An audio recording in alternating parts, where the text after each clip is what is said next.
Udahlah, jangan terlalu terbuai dengan akhirnya yang dimunculkan, nah, pencakokan nasab semua diba'alawikan. Dengarkan baik-baik, siapapun yang ngaku Ba'alawi, kalau tidak diithbat oleh Rabithah Alawiyah jangan dipercaya. Paham ya? Ba'alawi ya, kalau bukan Ba'alawi itu bukan tanggung jawabnya kita. Paham ya? Di Ponorogo itu Ba'alawi, Imam Bonjol itu Ba'alawi. Ada nggak bukti dari Rabithah bahwa ini ada Ba'alawi? Kalau enggak, ya sudah, omongan orang itu. Lu ada perorangan omongan orang dibuat dalil ini adalah memba'awalikan orang pribumi. Apa ini? Ini kan bodoh gitu loh. Siapa yang balikan itu ada dari Rabithah? Enggak. Terus apa kekuatan kamu? Katanya ini, katanya itu. Lu katanya ini buat dalil itu gimana sih? Gitu. Apalagi yang berkata-kata adalah bukan orang yang pinter, bukan ahli nasab, arek ciri dikasih serban. Lah kan repot ini kalau sudah begini. Karena itu jangan berbicara sesuai kapasitasnya. Gak ngerti nasab, ojo bicara nasab. Kalau gak berarti fikih, jangan berarti fikih. Wis nasihato, orang ngajaan sholat berjamaah, ajaan itu. Udah, jangan melebihi kapasitasnya kalau berbicara. Ya buat dalil tidak beres juga. Yang buat dalil tidak beres juga. Kuburan dipasukan sing masuno ke sopo. Akhirnya dirubuhkan gara-gara kuburan ini dianggap Ba'alawi, dirubuhkan. Sekarang ada yang menuntut enggak? Komedi ini komedi. Kesimpulannya apa? Kesimpulannya Habaib ini bukan cucu Nabi. Dari sisi ilmu sejarah, dari sisi ilmu nasab. Kemudian dia bukan cucu Nabi, dilihat dari hasil tes DNA yang sudah ada. 180 orang sudah tes DNA. Dan tes DNA-nya menunjukkan haplogrup mereka itu G. Sedangkan keturunan Nabi menurut para ahli harus mempunyai ciri kode genetik haplogrup J1.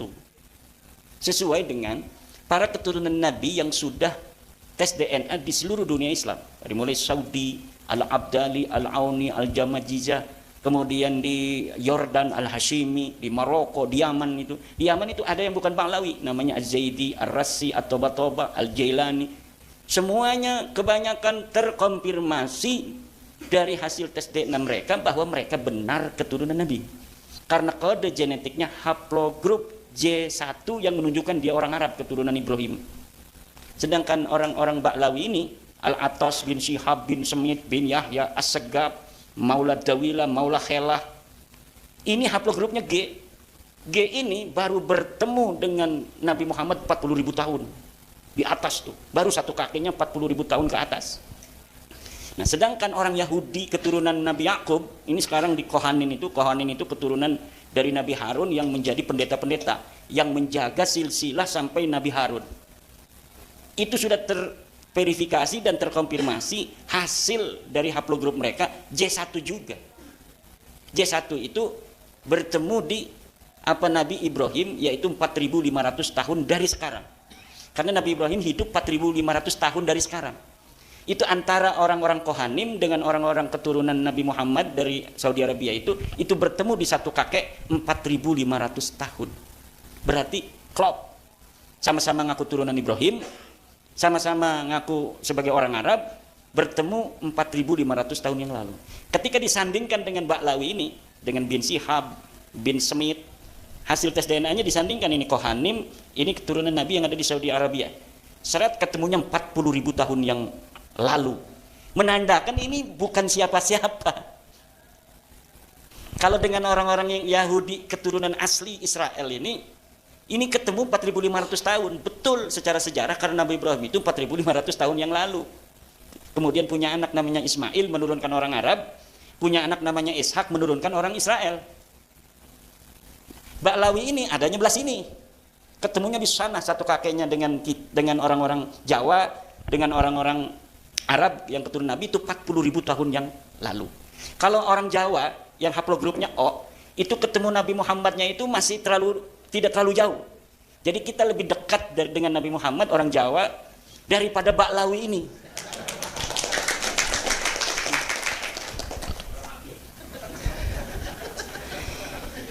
Itu Kiai dapatnya dari mana? Ya saya kan punya teman dokter dari BRIN.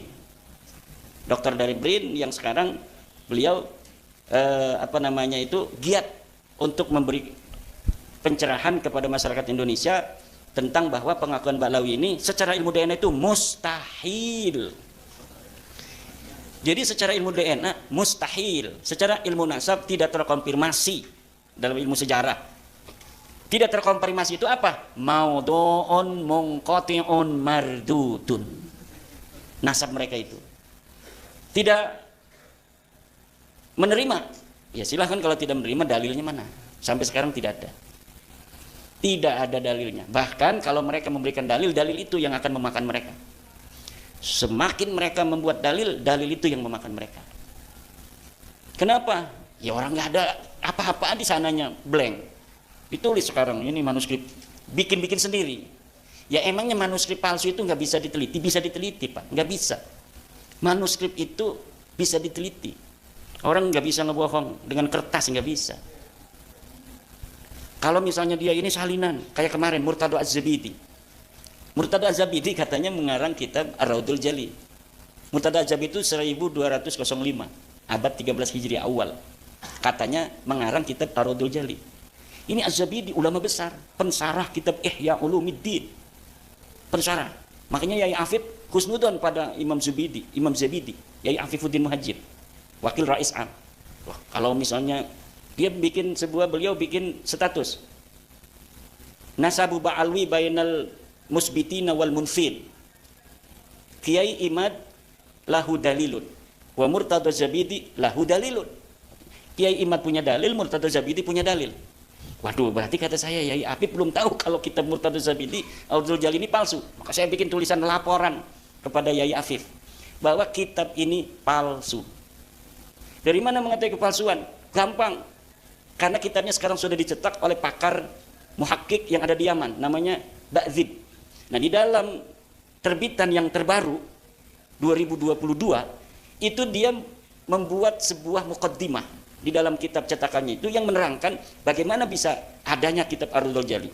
Ternyata di dalam penelitian Ba'dzib itu, Dr. Ba'dzib dari Yaman, bahwa kitab yang dikatakan karangan Murtado Zabidi ternyata tidak dikenal. Kitab itu disebut manuskripnya ditulis oleh Hasan Muhammad Qasim. Hasan Muhammad Qasim ini wafat 50 tahun yang lalu. Di dalam keterangan itu dia mendapatkannya dari sebuah manuskrip yang ada di Khazanah Al-Wafa'iyah di Mesir. Diteliti oleh Ba'dzib, kitabnya tidak ada. Yang katanya tulisan seseorang yang bernama Abdul Mu'ti. Katanya ini tulisan Abdul Mu'ti, saya menyalinnya dari sana. Ternyata tulisan Abdul Mu'ti itu tidak ada. Berarti kalau tidak ada, dia mengarang. Lalu bagaimana, apa motifnya? Seorang Mesir yang bernama Muhammad Hasan Qasim menulis tentang Baklawi. Ada benang merahnya. Yaitu karena dia teman seseorang di Mesir yang bernama bin Yahya. Saya lupa apakah Ali apa Muhammad bin Yahya. Dari keluarga Ba'alwi. Dan Alwi bin Tahir yang ada di Bogor dan di Johor, karena dia itu sering bolak-balik Bogor, Johor, karena punya tugas sebagai mufti di Johor, orang Baklawi, mendapatkan manuskrip ini dari bin Yahya Mesir ini. Lalu bin Yahya Mesir ini, menurut asumsi saya, dia menyuruh Hasan Muhammad Qasim untuk menulis itu. Kemudian Ba'dzib ingin mengetahui siapa sih Hasan Muhammad Qasim, diteliti oleh Ba'dzib. Ternyata Hasan Muhammad Qasim memang tukang bikin kitab palsu. Dia telah terbukti memalsukan seorang ulama besar namanya Al-Ubaidili Al-Aqiqi. Ulama besar yang hidup di abad 3 Hijriah.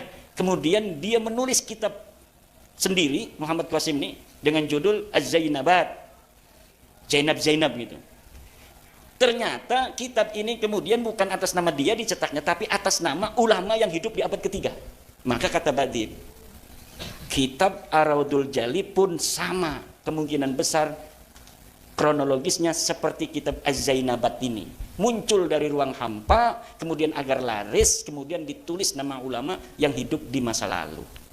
Itu yang terjadi. Itu bukan hanya satu. Ada lagi kitab Abnaul Imam fi Misr wa Syam. Ini kitab Abnaul Imam yang kemarin Pak Muhdor marah-marah sama saya tuh. Imaduddin Dajjal. Ini kitabnya Hada, kitab abad keempat. 473 Hijriah. Di sini disebutkan Ubaid sebagai anaknya Ahmad. Kata saya, ini baru bangun orang ini. Saya sudah meneliti kitab itu sudah 2 tahun yang lalu dan sudah sering dibahas oleh orang-orang yang membela Ba'lawi. Tapi ternyata dia mungkin ada yang bisikin. Beb, kitabnya ada tuh. Dia mungkin nggak mengikuti diskusi ini. Akhirnya dengan pede sambil marah-marah, mana katanya Ibad menantang Ba'lawi? Ini Muhdor Al-Hamid sudah ada. Pakai ini kitabnya. Dikerjain sama temannya dia itu. Ya Allah, kekasihan amat dia dikerjain orang. Dia udah pede, kan kitabnya kitab asli bener tuh, kitab yang dicetak, bahasanya juga Arab. Ya siapa orang yang tidak sekolah itu, orang yang tidak mengerti metodologi penelitian pasti akan langsung, karena banyak ulama kita juga kiai-kiai pakai kitab itu. Abnaul Imam fi Misr wa Syam. Padahal kalau dibaca muqaddimahnya sudah jelas. Jadi kalau kita baca kitab sejarah Bapak-bapak, baca muqaddimahnya dulu.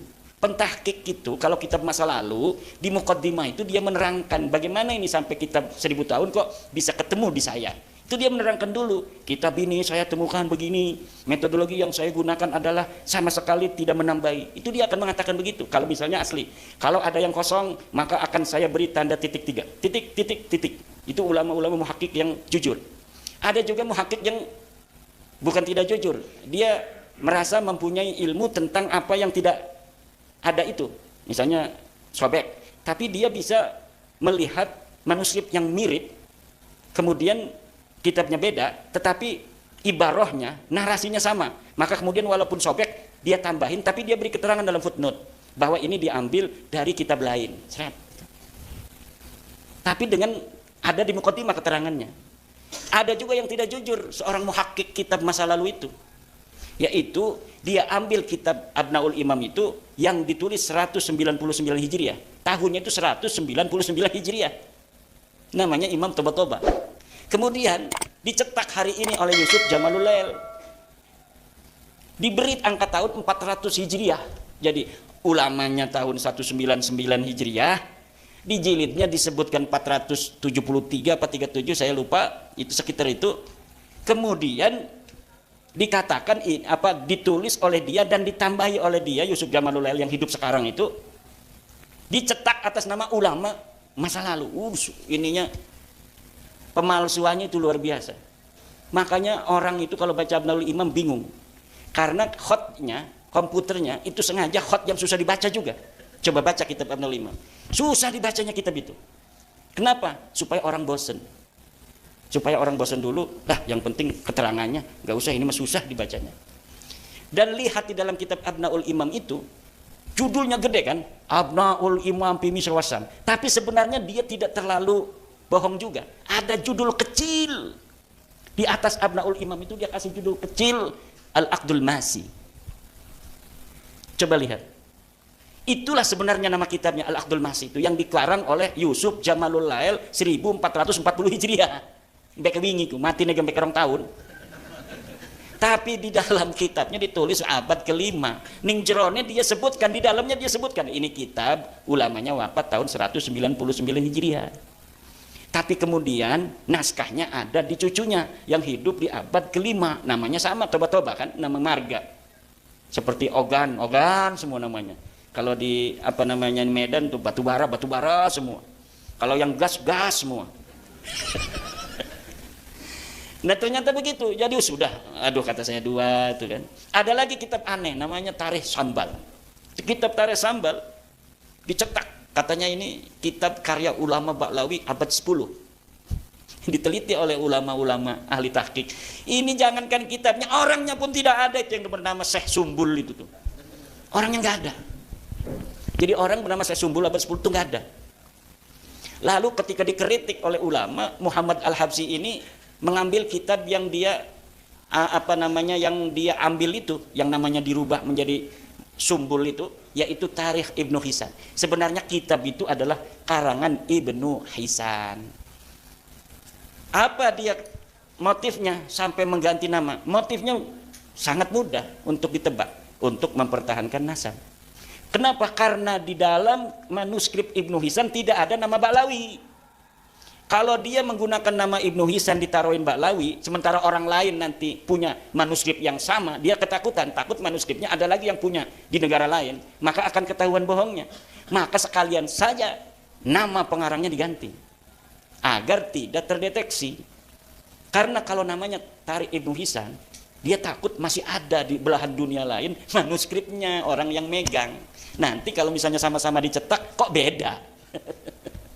Itu motif-motifnya. Maka dalam ilmu sejarah ada yang disebut kritisasi sumber.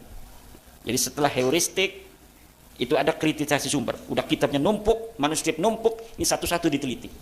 Ini katanya Ar-Raddul Jali Murtado Az-Zabidi. Betul nggak ini karangan Murtado Az-Zabidi? Coret, tidak layak untuk dijadikan sebagai sumber karena pengarangnya palsu. Dan di dalamnya itu baru melihat dari mana dia muncul. Kalau kita baca satu-satu banyak kebohongan. Masa iya seorang Murtado Az-Zabidi itu berbohong?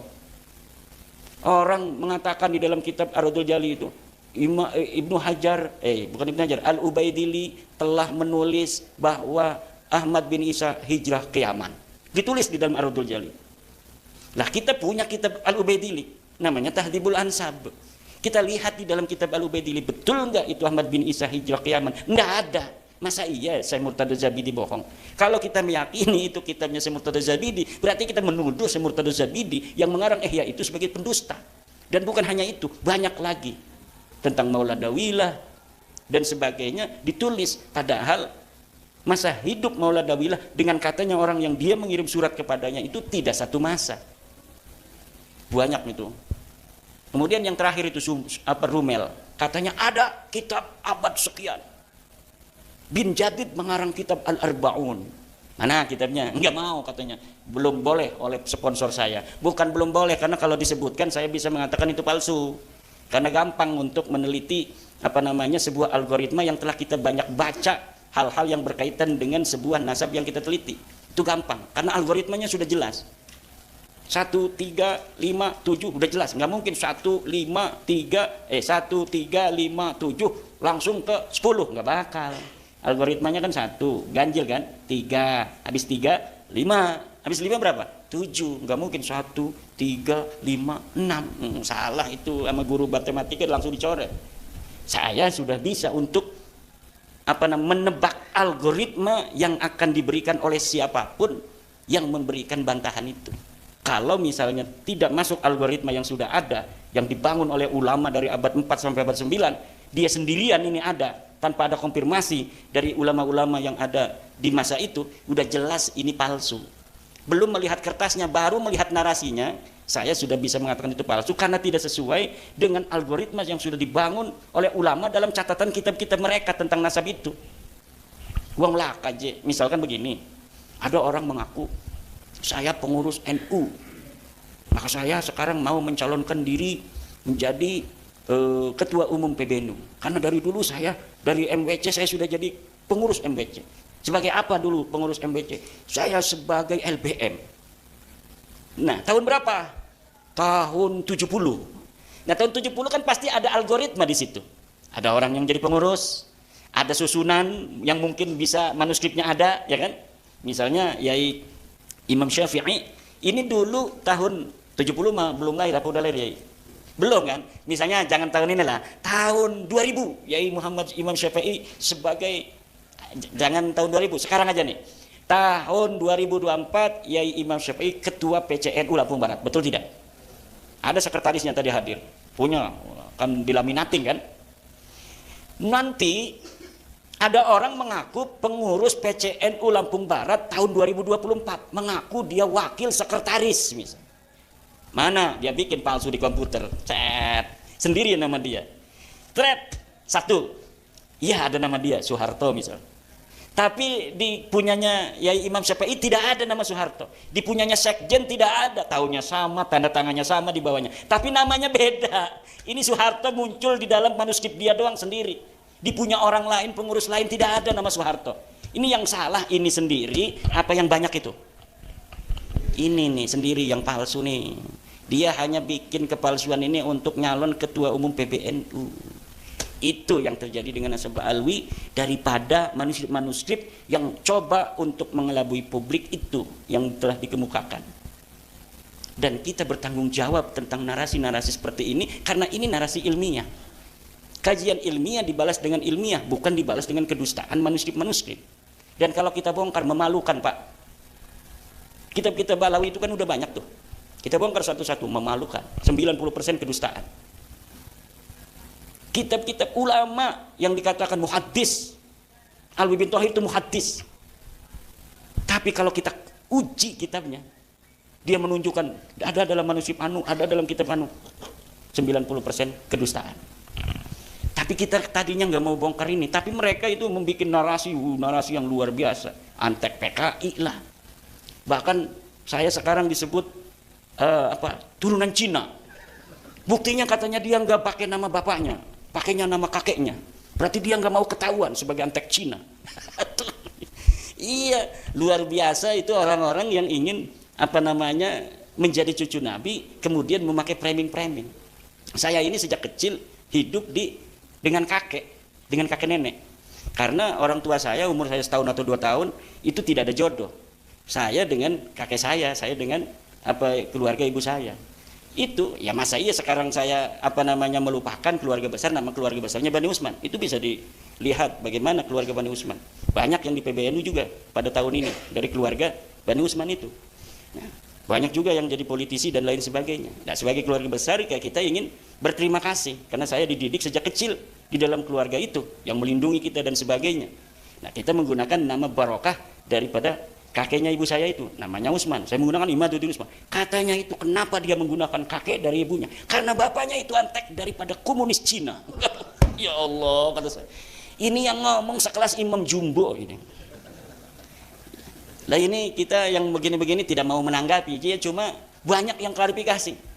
Tadi juga ada yang SMS dari Komandan Banser Provinsi Banten yang juga merangkap wakil ketua Panglima Laskar PWI Banten. Itu Komandan Banser tingkat provinsi, itu wakil komandan PWI Banten. Hei, ini benar nggak ini? Itu PKI ini antek Cina katanya. Ya coba lihat saja wajah saya Cina enggak? Ada sih Cinanya katanya. Waduh, sama aja nih. Ada sih, ini orang kata saya nambah-nambahin aja. Lah semua orang Indonesia ini ada Cinanya Pak. Semua orang Indonesia ini ada Cinanya. Apalagi kalau keturunan Banten, neneknya Cina. Raden Patah itu Cina. Kenapa? Ibunya Sio Banci. Ibunya Raden Patah itu Sio Banci, Cina. Kemudian punya anak Raden Patah. Menikah dengan Brawijaya. Kan punya anak Raden Patah. Raden Patah berarti turun Cina. Apa Raden Patahnya yang istrinya Sio Banci ya? Raden Patah ya punya istri Sio Banci ya. Raden Patah punya istri Cina Sio Banci.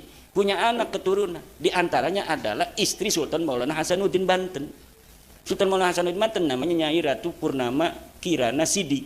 Nyai Ratu Kirana Purnama Sidi. Dinikah oleh Sultan Maulana Hasanuddin. Berarti Sultan Maulana Hasanuddin ada Cinanya dong. Ada putih-putihnya sedikit. Ya terus ke anak-anak cucunya sampai ke kita hari ini, ya ada Cinanya sedikit. Ya kan? Terus lagi apalagi orang Lampung Palembang, makanya masih putih-putih. Kalau yang ada agak hitam itu pasti yang dari Jawa, dari Banten, dari Sunda atau dari Jawa Tengah, Jawa Timur. Kalau yang ada mentereng sedikit asli berarti. Ya, nanti kita akan kembangkan karena sudah malam di dalam tanya jawab. Yang terpenting adalah bahwa yang kita lakukan hari ini bukan karena kebencian. Lihat kitab saya 2018, saya itu ngarang kitab Al-Fiqratun Nahdiyah, masih mengisbat Ba'alawi. Karena yang saya ketahui Ba'alawi ini turunan Nabi waktu itu. Wa min Bani Hashim Ba'alawi. Coba kitab Al-Fiqratun Nahdiyah fi usuli wa furu'i ahli sunnah wal jamaah. Itu tentang pemikiran-pemikiran ke-NU-an. Mulai di dalam bidang tauhid, akidah, dalam fikih, dan bagaimana harakah Nahdiyah ada di situ. Al-Masail Al-Fiqhiyah juga yang Al-Mu'asirah ada di dalam kitab Al-Fiqratun Nahdiyah. Di situ diantaranya saya mengisbat Ba'alawi, itu namanya qaulun qadimun. Karena apa? Saya belum meneliti. Kalau sesuatu yang belum diteliti, yabqa 'alal asli. Kalau sesuatu sudah diteliti, haram kita untuk mengatakan tidak sesuai dengan hasil penelitian ini. At-taqlidu ba'da dhuhuril hujjati haramun. Taklid setelah adanya hujjah itu haram. At-taqlidu ma'al qudrati 'alal istidlali haramun. Taklid padahal kita bisa untuk istidlal, bisa baca, bisa mengkomparasi, maka hukumnya haram. Tidak boleh, tidak bagi orang yang bisa baca bahasa Indonesia harus baca tesis bahasa Indonesia. Namanya menakar kesahihan nasab Habib Indonesia, kedua terputusnya nasab Habib di Indonesia, ketiga membongkar skandal ilmiah sejarah dan nasab Habib di Indonesia.